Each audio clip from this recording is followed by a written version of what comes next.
They're some of the most popular and flashy TV evangelists in the country, and they travel, well, like kings. But when it comes to luxurious travel, are you seeing this?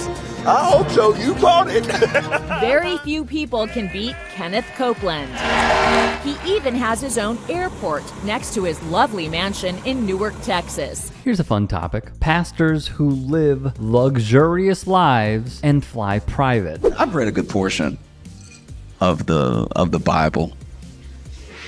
And I don't know. No, like, I'm not saying I'm smarter than everyone. If you read the Bible and you have a general understanding of it, when a guy comes to you and he's like, listen, the Lord about them gains, okay? I think it makes it easier for you to be like, oh, I think this guy is full of shit. As analyzed by the great comedian Josh Johnson. Why you don't want to fly commercial? Why have you said that you won't fly commercial? You said that it's like getting into a tube with a bunch of demons. How much money did you pay for Tyler Perry's Gulfstream jet, for example? Well, for example, that's really none of your business, but... Isn't it the business of your donors? Listen, I paid. Tyler's one of the greatest guys. He made that airplane so cheap for me, I couldn't help but buy it. You said that you don't like to fly commercial because you don't want to get into a tube with a bunch of demons. Do you really believe that human beings are demons? No, I do not. And don't you ever say I did. We wrestle not with flesh and blood, but principalities and powers. Freaky. Anyway, here's Johnson. That's a scary thing, though, is that, like, there's a blurred line now, blurred almost to the point of being indistinguishable between, like, pastors and influencers. You know what I mean? Like a pastor used to be, at least where I come from, a pastor used to at least be poor. You know what I mean? When a pastor is poor, they're very easy to believe. Because you see how poor they are, and they're like, oh, you really about that life. Do you know what I mean? Like, it's like a poor pastor is like it's like a gang member that has been shot a few times, where you can see the lumps.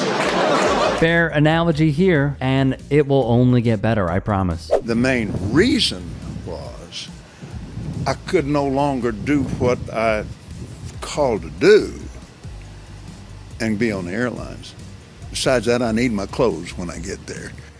And you have some fancy clothes. I mean, do. for a pastor, you are living a life of luxury. Yes, you've got great homes, you've got great planes, you drive in limos. I'm a very wealthy man. You're a very wealthy man. Yes. Let's expound upon this point as well. A rich pastor has a more alluring argument. Because a rich pastor rolls up in a Rolls Royce in a $10,000 suit with a $200,000 watch and a pinky ring. Like, the amount of pastors dressing like pimps needs to be talked about.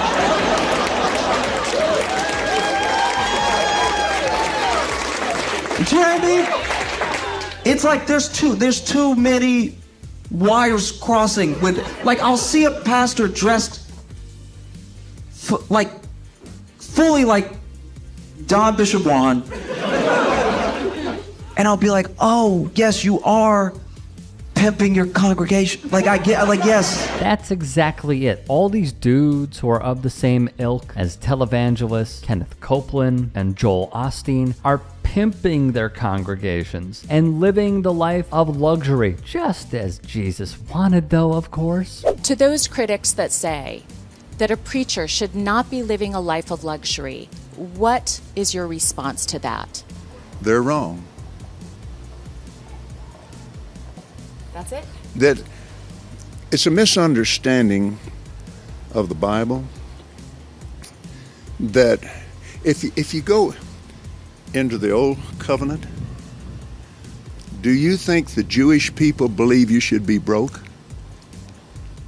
Are you saying that Jewish people appreciate money more than... Really? They believe in wealth. Some people would find that offensive. Yes, including me, a Jewish person. Thank you to Lisa Guerrero for checking him throughout this interview. And in their faces too, you're brazen with it because you dress rich in front of them and they're poor to make you rich. And wow, that is ballsy. Maybe you do have God's protection. And then you tell them what you buy. If you see these televangelists, they tell the people what they bought with the money that they said was going to missions. There are lots of things and ways that churches spend money that I do think are good. And so when I see like a mega church's facilities, I'm not immediately skeptical. It's when I see the person and he's dressed so much like a pimp. They're millionaires in your face and they're telling you, I have all this stuff because, because God blessed me with this jet. I purchased this jet for the Lord so I could fly from place to place quicker, spreading the message. And I would even believe that if we didn't have Zoom. To be clear, Copeland has, according to reporting that dates back to 2019, not one, not two, but 3 jets. Why does a pastor need 3 jets? Well, we know why. Both of my grandfathers were preachers. They were both very poor. They lived simple, modest lives. They were extremely offended by men that made money like you do, preaching like you do. What would your response be to people that think that preachers shouldn't live this kind of a lifestyle? Folks like both my grandfathers. And I understand that. And I love them with all my heart. It's your grandfathers that we're standing on their shoulders. They held up and they stood for it. Glory to God. But when you go back to the Bible, it's full of wealth. Like talking to a wall. A rich, wealthy, damn near $1 billion wall. I do think that there's something that speaks to these pastors, but I think what has happened is that they have mistaken God for their intrusive thoughts. As individuals, every single one of us here, if we were to lead a congregation and we were to pass around a jar or a plate, collection plate, anything like that, and everybody gave something because we made a compelling case that it is your job as a citizen of the world to help people that you may never meet, right? And then church is over. Everybody leaves. And then you go to the back office where they have piled up all the money and you do look at it and go, we rich. I mean, wow.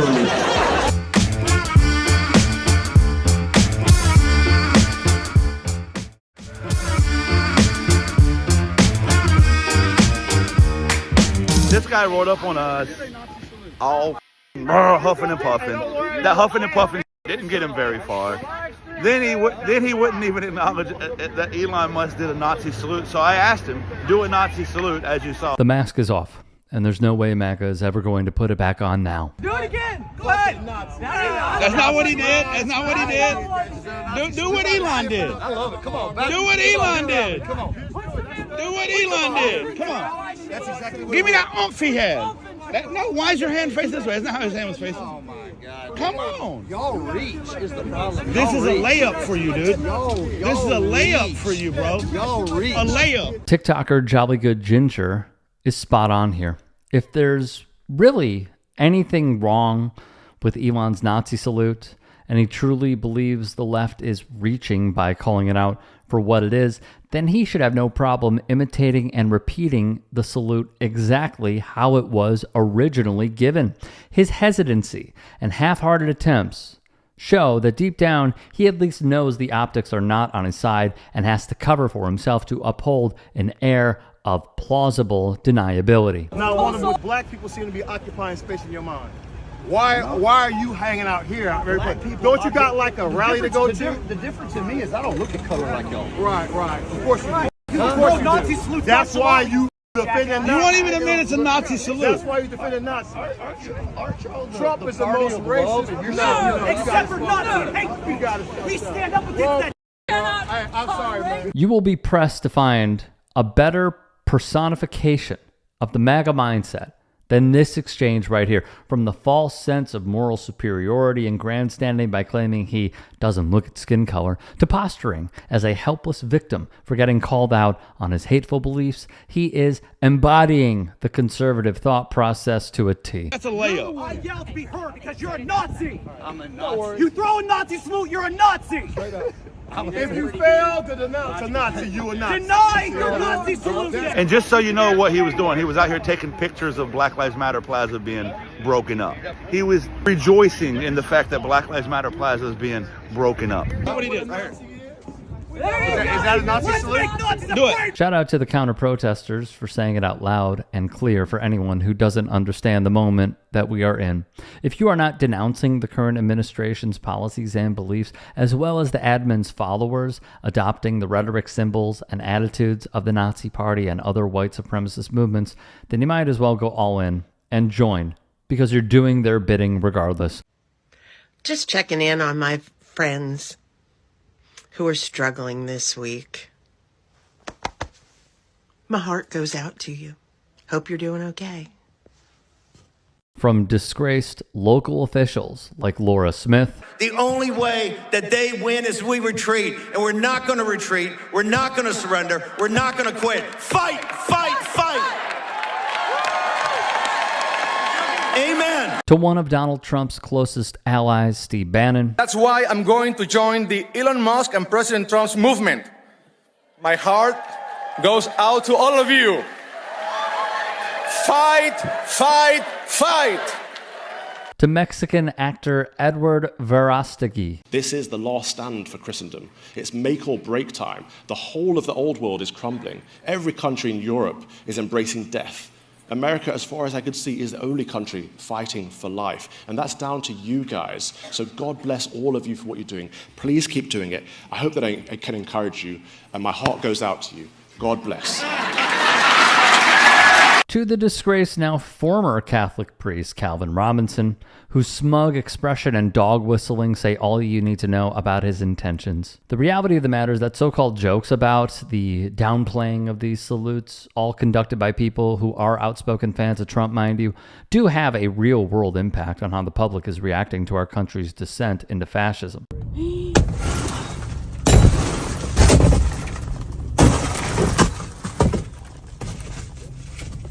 Golly.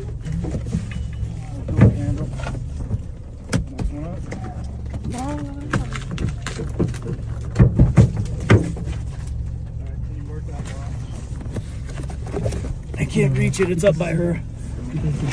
In New Bedford, Massachusetts, while waiting for their lawyer to arrive, ICE agents smashed the windows out of a car to detain the driver, Juan Francisco Mendez, an undocumented immigrant without a criminal record, who was reportedly applying for asylum and, according to his lawyer, wasn't even the original target the officers were looking for. These acts of violence and intimidation against the broader immigrant community, and by extension, anyone who any ICE officer deems to be not sufficiently American enough to their liking, putting all of our civil rights in danger in the process. Hey guys, quick break in the action. I have a new show coming out called The Rick Strom Show. It is going to be awesome. I'm interviewing musicians, athletes, producers, writers, journalists, authors, sports doctors. Go check it out at youtube.com/@TheRickStromShow. Also be sure to throw me a follow on Instagram, Threads, Blue Sky. It can all be found in the description box below. Thank you. Not left and right. It's not even Republican or Democrat. There's one line that divides us. Do you love America or do you hate America? It's really quite that simple. And we have people who love America, like the president, like his cabinet, like the directors of his agencies, who want to protect Americans. And then there is the other side that is on the side of the cartel members, on the side of the illegal aliens, on the side of the terrorists. And you have to ask yourself, are they technically aiding and abetting them? Because aiding and abetting criminals and terrorists is a crime in federal statute, Rob. Need we say more? The right wing has never cared about protecting actual free speech. They only care about protecting the speech they like and agree with. And when you show these videos and you allow this administration to cast these people as people who should be shackled, who don't look like you, what they don't want you to realize in the case of Mr. Abrego Garcia, is that this was a dad who was apprehended while in a parking lot of an IKEA with his autistic son in the back.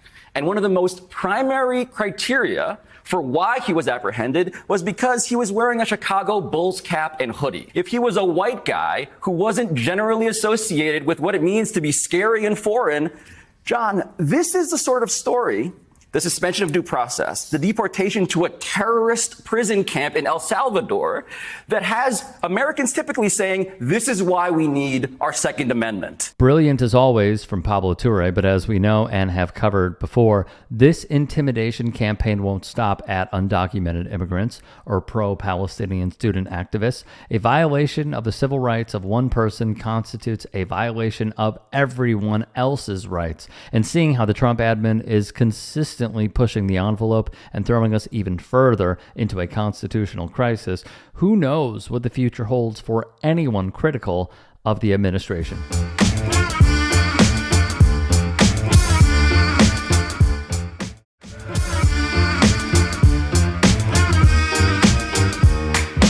I talk to Trump supporters and they be dumb as I don't care. They're yell stupid. When people say they voted for Trump, I always ask why, and they give me stupid answers. One of my ex-friends voted for Trump. Don't worry, y'all. I cut the off already. Don't look at me like I'm crazy. Before I cut them off, I asked, why did you vote for Trump? Because I want to know why you made such a stupid decision. So she tells me out of her own mouth that the reason why she voted for Trump is because she is a Christian woman and that Trump is for the Christians. And if you are a Christian, you need to vote for Trump. That is what she said. This is TikToker Sid the Kid with a video that everyone needs to hear. So, of course, I love a cute little argument. So, bam, I asked her, I said, so you're a Christian, right? She says, yes. So I said, you believe in God? She said, absolutely. So I said, okay, as a Christian woman, how does it feel that you voted for someone that created their own Bible? She looks at me like I just lied. He didn't. All right, now there's this, which is really the one that everyone at this table is talking about this morning. Former president turned Bible salesman?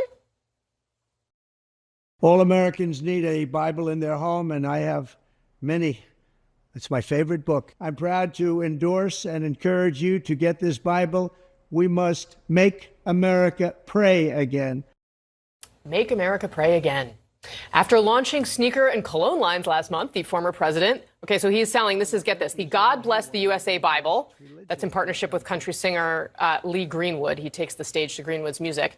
It's only $59.99, and just for that, you get a copy of the Constitution, a copy of the Bill of Rights, a copy of the Pledge of Allegiance, and the Declaration of Independence, as well as the Bible, I guess. And just today, the ex-president introduced a new product. The God Bless the USA Bible, named for country singer Lee Greenwood's classic tune. For just $59.99 plus tax and shipping, you can own an easy-to-read, large print copy. What makes this Bible so special? Well, as the website makes sure to note, in the frequently asked questions section, it is the only Bible officially endorsed by President Trump. And if you're wondering why a not particularly religious man would endorse a Bible, the New York Times explains, quote, he is getting royalties from purchases. Back to Sid the Kid. Like, I just made a blatant lie. She said, well, that's not true. I said, it is. You know, we can Google it together if you like. You know, I'm a little messy like that. I said, we can Google it together. And we did just that. We Googled it on my phone, and he called it the Trump Bible. So I asked her again, as a Christian, right, how does it feel to vote for somebody that made their own Bible? I thought that was blasphemy, but I want to hear your thought process. Go ahead. This looked at me dead in my eyes and said, Obama wasn't any better. No, who the f*** Obama? I love this because it shows the MAGA mind in full effect, which reminds me of this. The birther movement was really big in evangelical circles. And then, of course, the presidency of Barack Obama, you would write, would strengthen evangelicals' sense of embattlement and embolden the more militant voices in the movement. I know we touched on Reagan and his impact, but what was the impact of Barack Obama being elected? But what we see happening in 2008 is a small number of particularly young white evangelical voters defect, and they vote for Obama. Hope and change, right? This kind of colorblind, this is great, right? Isn't this what we wanted? Well, it's not what everybody wanted, certainly. And this is where you can see the right wing really double down.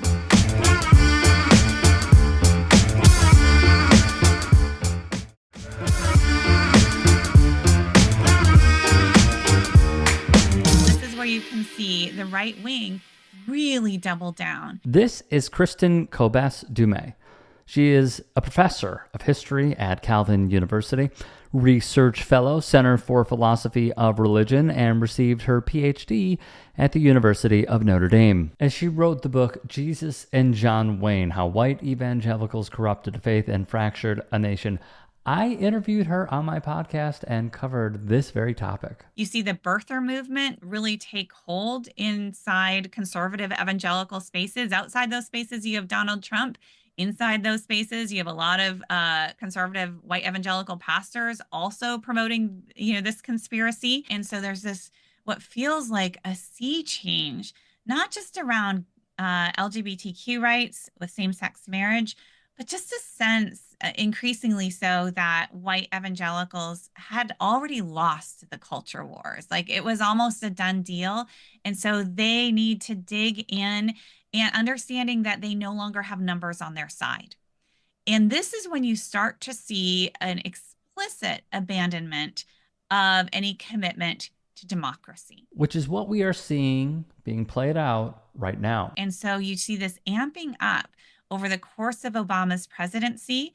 And, I will say that as somebody who's been in and out of this culture, has observed them closely for a very long time, so patriotic, God bless America and all about the founding era, to see the pace at which so many have abandoned any commitment to democracy, to the Constitution, because of their sense of grievance or political agenda. Honestly, it has been not just disappointing, but really quite shocking. And to realize that, trying to say, well, what do you mean? What does this mean about democracy? Or, are you okay? Like, in a democracy and in a pluralist society, sometimes you're going to lose.